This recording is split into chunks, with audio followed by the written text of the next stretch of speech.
Right now, it's a season of war against a GOP establishment. This is not my war. This is our war.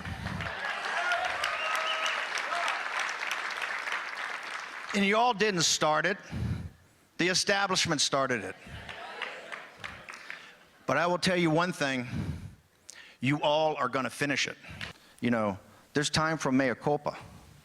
You can come to a stick and condemn Senator Corker. And you can come to a microphone, and you can say, I am not going to vote for Mitch McConnell for majority leader.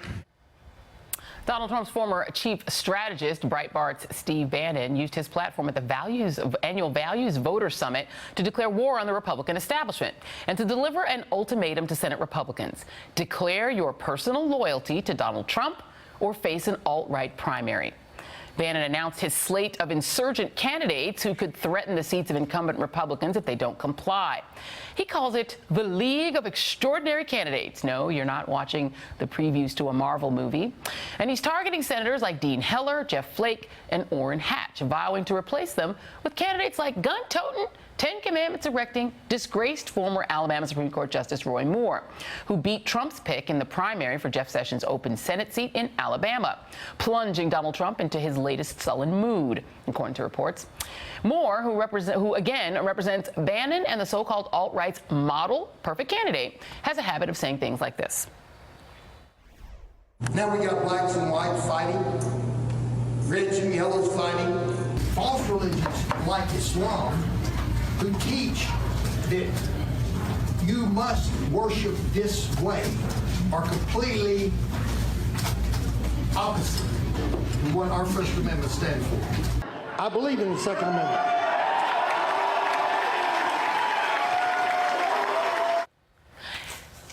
Extraordinary simply doesn't begin to cover it.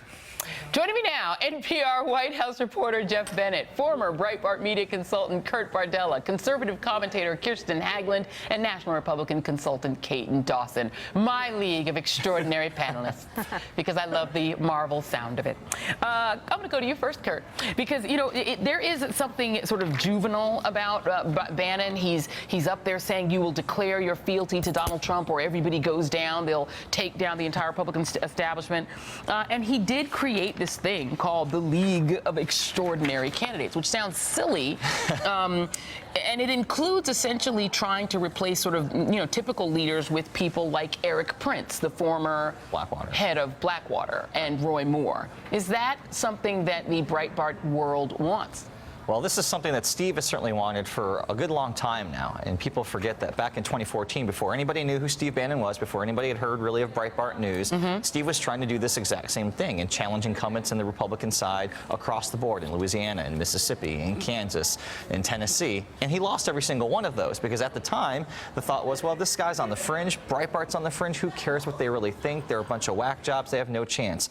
Flash forward 2 years later, everyone in the political universe knows who Steve Bannon is. He's got the Mercer money backing him, which makes him a lot more formidable. It's one thing to just stand up there and bloviate all day. It's another thing to have some real money behind Bob you. and Rebecca Mercer, we should explain, who are the people who bankroll not just Breitbart.com, but Kellyanne Conway, David Bossie, who's the guy behind Citizens United. They are big bankrollers. They built this entire network of political support and organizations and influencers to try to now activate that to take out these establishment Republicans who they are really putting the blame for lack of Trump's successes in Congress. They're going to put that at the feet of these Republican senators. And if you want to understand a little bit more about Bob Mercer, Google Bob Mercer racial views. Those will be very interesting for you to read. I can't resist putting up this. This is a Daily Beast piece that talked about this sort of fascination that the Bannon world has with this sort of Marvel Comics theme. This was their deplorables meme that they used during the campaign, which also happened to have appeared on white supremacist websites. Jeff, you know, the race in Alabama, which is what Bannon is hinging his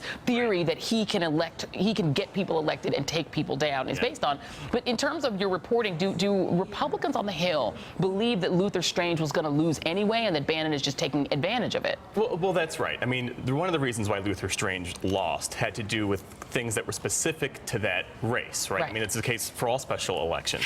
Most Republicans on the Hill that I've talked to say it'll be really difficult for Steve Bannon to replicate that success writ large. Beyond the fact that he endorsed Roy Moore relatively late, after Roy Moore was already leading in the polls. Right. And the other thing that's really interesting about this is that Steve Bannon isn't saying that he's going to go after the handful of Republicans who might cause a problem for Donald Trump. He's Right. going after all the Republican incumbents, Yeah. a lot of whom are reliable votes for Yeah. the president. And no, well, I'll go to Kirsten first, and I'll go to Kaiten, because Kirsten, here's the thing: is that if Bannon even had the power to, at a whim, take down members of the United States Senate who are Republicans and replace them with more Judge Roy Moores, wouldn't those just be more no votes like Rand Paul, who prevent anything that Trump wants from getting passed? Well, I mean, Rand Paul is a libertarian, and so on principle has been divided from the president on many issues. The basic fact is that we don't know what they would look like once they got into Congress. They might, bloviate on the campaign trail and say, I'm going to do this, that, and the other. But as we've seen, as President Trump has gotten in, it's not so easy once you get to Capitol Hill. What Steve Bannon has done really well that the GOP establishment failed to do in 2016 and previously was to talk to people where they are, and that's on social media, and use technology. President Obama's campaign was very good at that. Steve Bannon actually referenced that. And the GOP has really fallen way behind. So Steve Bannon and the alt-right stepped in there and really filled the void where there was a vacuum of the Republicans reaching out to the people where they were online, social media. So he doesn't, yes, he has the Mercer money, but as he said there during that speech, he said, this isn't about the money. This is about you. This is grassroots. This is, you guys are going to take this war to the establishment. So he's really using that kind of in language to empower people, to make them feel like they have a voice. I don't agree with it. I think Bannon is just a total danger to the Republican Party and the future of the party. But what he's doing and the methods that he's using, especially technology, are working. Yeah, he essentially said, you may not like Obama, but, one of the things he did was he figured out you had to have an authentic candidate. That was what he said. But I want to, ask you this question, Kaiten, because you've been involved in the Republican Party for a long time, particularly the southern wing of it, which has it has a certain image. And one of the issues is that it lacks diversity. It lacks, racial diversity, ethnic diversity, et cetera. And trying to expand the party after the 2012 loss, the idea was that the party would try to broaden its tent out, that it would try to become a bigger tent party that could attract, let's say, Hispanic voters, et cetera, younger voters, et cetera. But this is Judge Roy Moore. This is just a little soundbite of him at the Values Voters thing on Friday. And I wonder if you think that if he's the template for what Bannon wants in the party, if that expands the party or shrinks it. Here is Judge Roy Moore. We're seeing a stagnancy in Washington, D.C. Many people are frustrated, and I think that frustration is going to have an effect in the coming 2018 elections. It's not just a swamp, it's a quicksand. And that's what we see in Washington. We don't have leadership, we have followership. For me, it's a question of freedom or slavery. Should I keep back my opinions at such a time as this? I would consider myself guilty of treason toward my country and an act of disloyalty toward the majesty of heaven, which I revere above all earthly kings. We need to make America good again. That's an interesting way to put it. What do you think? Is Judge Roy Moore the template for what the Republican Party is going to be going forward? Kaiten. The day Judge Moore was going to win with or without Steve Bannon. Months earlier, the experts in Alabama told me he had a core base of voters that were going to come out. Republican primaries, and I can tell you firsthand, are not organic items to happen. They're very well organized, they're financed, and it's a small group of people that nominate Republicans to office. Steve Bannon's picked the easiest choice and the easiest target to try to go after to make America great again, which is Republican primaries against senators. Let me tell you, anybody that hangs out and knows U.S. senators, they didn't get there because it was easy. They're not going to be easy to knock off. I get Steve has the Mercers, but some of them have the Adelsons, some of them have the Ricketts, some of them have the Kochs. The thing that some of the people in the party, like myself, who grew up and cut our teeth in the party, are worried about is we're going to civil war with ourselves when we need 8 more senators to enact some of President Trump's policies. Just replacing the ones doesn't give us the numbers to do it.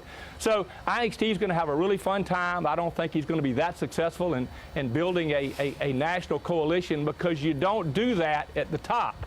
Lee Atwater, who was much like Steve Bannon but grew up in the party, did it in state houses for redistricting, which has paid its dividends now. That's how you change a political party. Certainly with conservative, maybe the better language is, how about these senators read their platforms back home and stay on message with those? But Washington does have an ability to have to move you around if you want to get anything done. Yeah, but That's this is the bigger Steve question. Bannon threatening Mitch McConnell and, you know, trying to refute your point, Kate, and saying that he's turned off the money for Mitch McConnell. This is Bannon. Well, let me tell you about Mitch McConnell. Mitch McConnell is one of the Find out. hardest. Wait, hold on Who's one going to second. be Brutus to your Julius Caesar?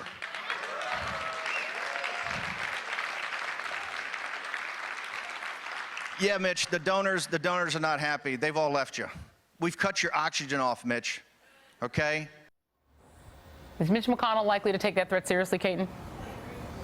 Absolutely not. Mitch McConnell, he's a serious guy. What Steve's missing is we got a Supreme Court justice on our side that changes us for 40 years, courtesy of Mitch McConnell. We've got another 100-something federal judges coming through, courtesy of Mitch McConnell. So one more time, Steve's a little misguided in taking his aim. Plus, most people don't know who Mitch McConnell is. They didn't know who Nancy Pelosi was when we were trying to run commercials with her on TV, and nobody knew who she was. So the average voter that he's trying to get doesn't get all this inside baseball. Certainly talk radio gets it, certainly TV gets it.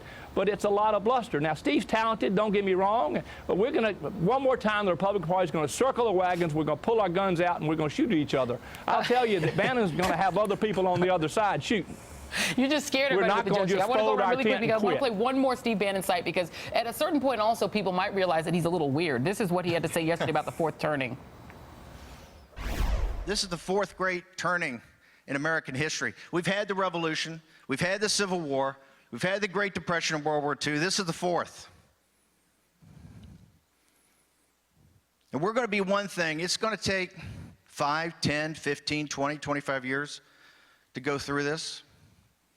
And we're going to be one thing or the other on the other side of it. We're either going to be the country that was bequeathed to previous generations and to you, or we're going to be something else. People can Google the fourth turning, but this is a strange person. He has a very, I think, apocalyptic view of the world right now, and he oftentimes draws from these different historical linchpins to try to justify what he's trying to instigate right now. Yeah, we're out of time. Very quickly, are Republicans actually afraid of Steve Bannon? No, and he's stirring up disaffection for Mitch McConnell at a time when President Trump is dumping into the laps of these senators. You know, the Iran deal, the Affordable Care Act, DACA, all and these he great admitted he was things. killing the Affordable Care Act. Kristen, I didn't give you a last word. So really quickly, are Republicans concerned that he admitted that Trump purposely tanked the exchanges or is trying to tank the exchanges? Quickly. No, Republicans aren't concerned with anything coming out of Steve Bannon's mouth right now because he has, grandiose views of what he can do. But at the end of the day, I think that you've got moderates and Republicans on Capitol Hill that are like Senator Bob Quirk are going to start standing up and finding their courage. But he called them extraordinary candidates. He has a meme. All right, that's the end of the segment. Jeff Bennett, Kurt Bardella, Kirsten Hagelin, and Caton Dawson, thank you very much. And coming up in our next hour, Harvey Weinstein gets expelled from the Academy, and Donald Trump is still coming after NFL players who are peacefully protesting. More AM Joy next.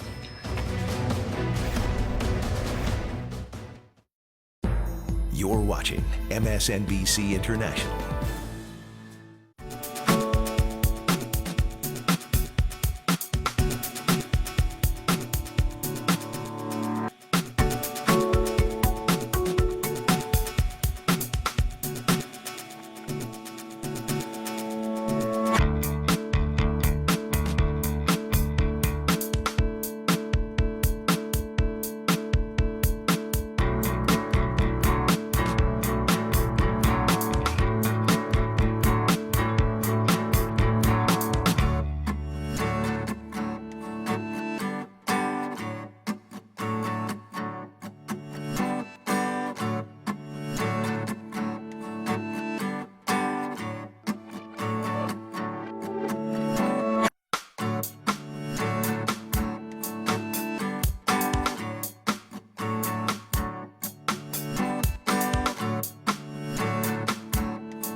John Lennon once said that New York is the center of the consciousness of the universe. And on a Saturday night, you're at the center of that consciousness. You got Alec Baldwin standing in the hallway, all these movie stars that come and just hang out just to watch you guys. Steve Martin. It never freaked me out till right now. It's a moment. Yeah, no. You've shared this moment. Scary. Thank you, Michael. It's pretty scary. Thank you, Michael. Thank you You're so amazing. much, Chris. Talent. Genius. Thank you. Colin Jones. Michael Show. I can hear you. I don't know if you can see me because I I chose the worst place to be on this floor. I'm reliving it just watching this. It was actually claustrophobic. I was feeling just overwhelmed, trying to keep your composure while you're on the convention floor and it's raining a sea of balloons, and all I could remember is trying to keep them going so that I could still talk. Well, that was a moment. News doesn't just break. Deadliest mass shooting in modern U.S. history. No gas, no communications. Splinters in different directions. As Donald Trump seeks to tighten the vice on North Korea, Takes unexpected twists and turns. A fierce backlash mounting from those on the left and the right. And our trusted NBC News journalists will guide you through every one. President Trump sparking controversy once again. So wherever the story goes, How is this White House going to answer this question tomorrow? you'll be right there with it. I talked to a lot of people, many of them fighting mad. It's a divided country, people ready to go toe-to-toe on each and every issue. And it's not going to change anytime soon. I like a political fight as much as anybody. But are we going to get to some decisions or just keep fighting? The Rachel Maddow Show, only on MSNBC. Coming up, one of the biggest Democratic donors has a message for anyone who wants his money and support in 2018. He'll join me live next. Hey there, I'm Chris Hayes from MSNBC. Thanks for watching MSNBC on YouTube. If you want to keep up to date with the videos we're putting out, you can click subscribe just below me or click over on this list to see lots of other great videos.